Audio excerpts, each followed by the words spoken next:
Praise the Lord कलीसिया। परमेश्वर का अनुग्रह और शांति आप सभी भाई बहनों पर होता रहे। मैं दिव्या आप सभी का स्वागत करती हूँ परमेश्वर की जीवित हजूरी में।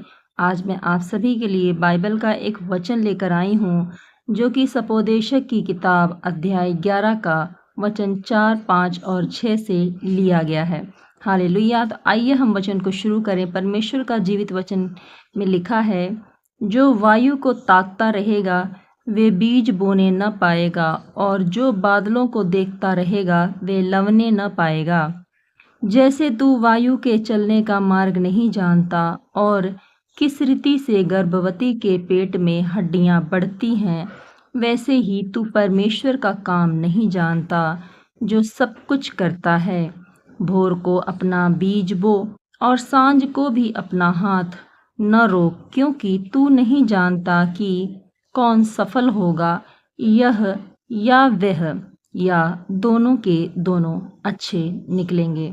आमीन। मेरे प्रियो, ये वचन हमें परमेश्वर से प्रार्थना करने की ओर लेकर जाता है। बहुत सारे इस दुनिया में ऐसे भी लोग हैं, ऐसे भी मसीही भाई बहन हैं जो बीमार हैं, कष्ट में हैं, कर्ज में हैं, और वो हमेशा राह देखते रहते हैं, हमेशा सही समय का इंतज़ार करते हैं।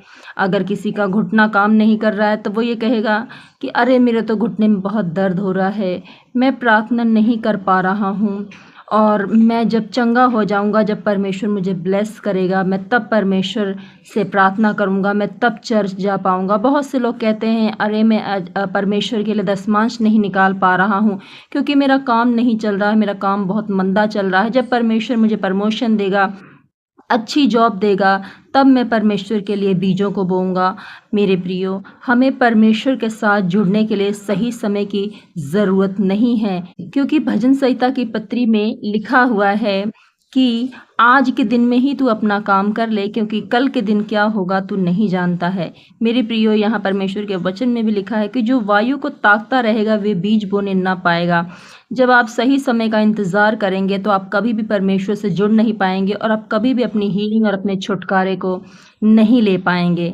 मेरे प्रियो, सही समय आज और अभी इसी घड़ी है, क्योंकि परमेश्वर हर जगह हर समय हमेशा मौजूद है, और वह हर समय आपको निरंतर देख रहा है, क्योंकि उसके वचन में लिखा है कि वे यहोवा परमेश्वर की आंखें धर्मी जन पर निरंतर दिन और रात लगी रहती हैं। तो आप ये ना कहें, यदि आप ये कहेंगे कि मेरी अच्छी नौकरी लगेगी तब मैं बीज बोऊंगा, तब मैं दशमांश निकालूंगा, या जब मैं ठीक हो जाऊंगी तब मैं प्रार्थना करूंगी, या अभी मैं चल नहीं पा रही हूँ, मैं बीमार हूँ, जब मैं चंगी हो जाऊंगी तब मैं परमेश्वर के साथ चर्च में जाऊंगी, या अभी मैं उपवास नहीं रख पाती हूँ, मुझसे भूख बर्दाश्त नहीं हो पाती है, जब मैं ठीक हो जाऊंगी तब मैं उपवास रखूंगी, या अभी ये समय नहीं सही है, जब सही समय मिलेगा। मैं जॉब करती हूँ, मैं पूरे दिन ऑफिस में काम करती हूँ या करता हूँ, मैं संडे वाले दिन देखूंगा, मैं उस दिन प्रार्थना कर लूँगा, उस दिन मैं बाइबल पढ़ लूँगा।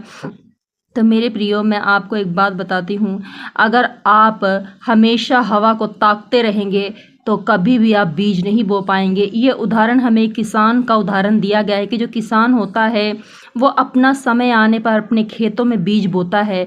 वो ये कभी नहीं देखता है, वो कभी इंतज़ार नहीं करता है कि कहीं मैं बीज बोऊंगा तो हवा तो नहीं चल रही है या बारिश तो नहीं होने वाली है। वो अपना जो सही समय होता है, किसान अपने सही समय पर काम करता है, और वो परमेश्वर पर सब कुछ छोड़ देता है, क्योंकि जो परमेश्वर चिड़ी को, जो परमेश्वर कौवे को, कबूतरों को, जानवरों को दाना पानी देता है, खिलाता है, वो आपकी और मेरी उनसे भी बढ़कर कहीं ना कहीं वो हमारी भी केयर करता है। उसको आपका ध्यान है, बस आपको उसके साथ जुड़ने की और प्रार्थना करने की ज़रूरत है।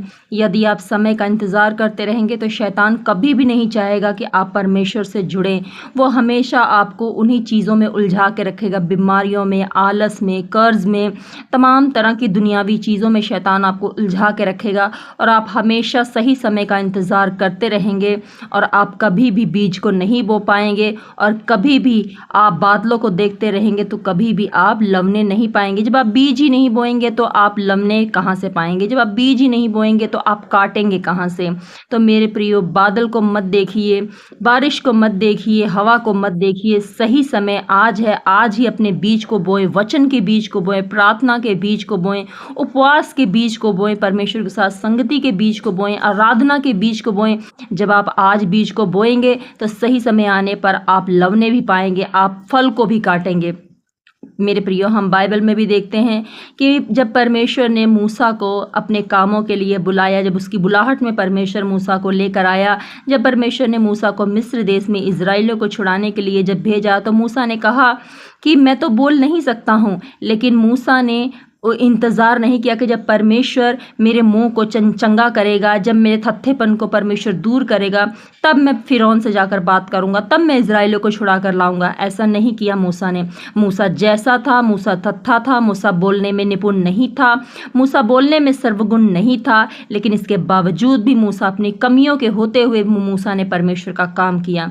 मेरे प्रियो, पौलुस को भी हम देखते हैं कि जब पौलुस जेल में चला गया, तब उसने परमेश्वर का काम रोका नहीं, उसने जेल से छूटने का इंतजार नहीं किया। पौलुस जेल से परमेश्वर की कलीसियाओं को पत्री लिखता रहा, परमेश्वर के कामों को करता रहा। पौलुस और पतरस, यूहन्ना, हम सभी चेलों को देखते हैं कि जब भी वो मुसीबतों में पड़े, चाहे वो जेल खाने में बंद थे, उन्होंने कभी भी जेल से निकलने का इंतजार नहीं किया। वो जेल में परमेश्वर की आराधना करते रहे, वो जेल में ही परमेश्वर की महिमा करते रहे। उन्होंने कभी ये नहीं सोचा कि जब मैं अभी तो मैं जेल में हूँ, मेरे पास तो इंस्ट्रूमेंट नहीं है, मेरे पास तो कोई साज नहीं है, मैं परमेश्वर की आराधना बाहर जाऊंगा तब करूंगा। वो जेल में थे, उनके पास जो हथकड़ियाँ थीं, उनके पास जो कुछ भी था, वो उसी से बजा बजा कर परमेश्वर की आराधना करते रहे। क्योंकि मेरे प्रियो, सही समय का इंतज़ार नहीं किया जाता। जो आप हैं उसी समय को ही आप सही बनाइए और परमेश्वर के साथ जुड़िए, क्योंकि परमेश्वर साज का भूखा नहीं है, परमेश्वर किसी भी चीज़ का भूखा नहीं है। वो सिर्फ आपके साथ जुड़ने के लिए, आपके साथ संबंध संगति करने के लिए परमेश्वर चाहता है। आपको अभी इसी घड़ी परमेश्वर के साथ जुड़ने की ज़रूरत है। जो समय चल रहा है वही समय सही है। जब आप उस समय में, चाहे वो आपका समय खराब ही क्यों ना हो आपके देखने के नज़रिए से, लेकिन आप अगर उसी समय में परमेश्वर के साथ जुड़ते हैं, संगति करते हैं, तो परमेश्वर आपके खराब समय को सही समय बनाने की सामर्थ रखता है। हालेलुया। आगे परमेश्वर का वचन कहता है कि तू अपना काम करता जा, तू बीज को बोता जा, तू किसी भी चीज़ का इंतज़ार मत कर, क्योंकि तू नहीं जानता है जैसे तू गर्भवती के पेट में जो बालक पलता है उसकी हड्डियां कैसे बन रही हैं, तू नहीं देख सकता। तो मेरे प्रिय, परमेश्वर कहता है वायु के चलने का मार्ग तू नहीं जानता है कि हवा कैसे चल रही है, हवा कैसे आ रही है, हवा किधर से आ रही है, किधर को जा रही है, गर्भवती के पेट में बच्चे की हड्डियां कैसे बन रही हैं, तू कुछ नहीं जानता। मेरे प्रिय, परमेश्वर कहता है वैसे ही तो परमेश्वर के काम को भी नहीं जानता जो सब कुछ कर रहा है।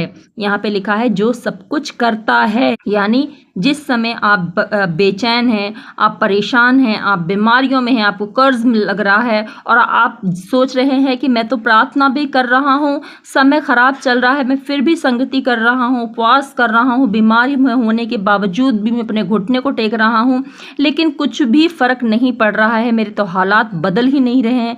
लेकिन मेरे प्रियो, परमेश्वर ने कहा वो तब भी सब कुछ कर रहा है। जिस समय आप घुटने टेक देते हैं, आपको रिजल्ट दिखाई दे उस समय या ना दिखाई दे, लेकिन परमेश्वर अपना कार्य उसी घड़ी से करना चालू कर देता है। हम दानियल की किताब में भी देखते हैं, जब दानियल 21 दिन का उपवास रखता था तो उसे उत्तर 21 दिन बाद मिलता है। लेकिन मेरे प्रियो, स्वर्गदूत ने आकर कहा कि दानियल, मैं तो पहले ही दिन तेरा उत्तर लेकर आ गया था। जिस दिन तू पहले दिन प्रार्थना तूने की थी, पहले दिन जब तूने घुटना टेका था, तेरा पहले दिन का जो उपवास था, मैं तो उसी दिन आ गया था तेरा उत्तर लेकर। और परमेश्वर ने आते आते उसे 21 दिन लग गए, क्योंकि शैतान ने उसे रोकने की कोशिश की। लेकिन दानियल निरंतर प्रार्थना में, उपवास में बना रहा और उसका उपवास, उसका प्रार्थना, उसकी विश्वास, उसकी दृढ़ता ने शैतान को हराया और स्वर्गदूत उत्तर लेकर आया।